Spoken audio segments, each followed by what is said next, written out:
Every time Daniel Craig's Bond fell in love, he got screwed over. Sean Connery didn't, because he knew better.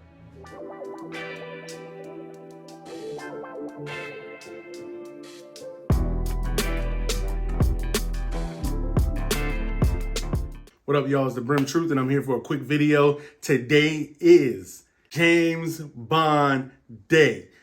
Mr. 007 himself, can we give him a round of applause? Mr. Bond. Mr. Bond. Will the real Mr. James Bond please stand up? And you already know who I'm going with. I'm going to settle this once and for all right now. The one true James Bond is Mr. Sean Connery. That's right. Now look, I love what Pierce Brosnan did with the role. GoldenEye is a classic movie, classic Bond movie, great film, just in general with the stunt scenes, the action. You know, I love the Bond theme song. I listen to them on repeat all the time. Bond fan right here. Bond is my favorite fictional character of all time. Okay? I'm going to tell you this. Pierce Brosnan. Close, but not quite Connery. Tim Dalton. Tim Dalton was good. Didn't get a long run, but Tim Dalton was okay. Roger Moore. I always thought Roger Moore was good, but I always thought he was very stiff. Always thought he was very stiff with the role. But I do respect Mr. Roger Moore and his tenure as Mr. Bond, the man with the golden gun. You got George Lazenby. George Lazenby, his one movie was phenomenal, bro. But the only thing is we didn't get to see enough of him to know if he could consistently repeat that same Bond effect. Now, we're going to talk about Daniel Craig because Daniel Craig just had the second longest run as Bond, I think. He's the only one to do like a cumulative series where everything was kind of tied in and it all played together in his like epic story from beginning to end. Okay? He was the first one to do it. How they tied them all in, because you know the Bond films didn't really relate. They kind of loosely did here and there. But these Bond films were great. I mean, obviously Quantum of Solace we all have questions about. Daniel Craig really took that role and made it his own. So here's the only reason why I can't say he's better than Sean Connery. Is because he had to model his acting off of Sean Connery.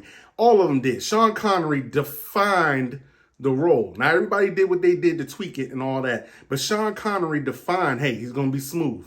He's going to be an asshole. He's going to be a womanizer. Now, Daniel Craig wasn't really a womanizer. He was like mature Bond who really was tired of playing games. Like, he will play, but he fell in love and wanted to settle down. Every time Daniel Craig's Bond fell in love, he got screwed over. Sean Connery didn't, because he knew better. He was playing, you know what I'm saying? One of my favorite scenes is when he drove around with the girl and was like, oh, you know, I'm going to take you to my place. I live very close. And he drove back around. Classic. That was probably one of my favorite scenes ever, because it was hilarious, bro. Like, just the fact that I could probably see myself doing some shit like that just because it's funny, you know what I mean? But he really did a lot, and he carried the character a lot, even when he didn't want to. He put Bond on his back, and we appreciate that. But I still have to give it to Mr. Sean Connery.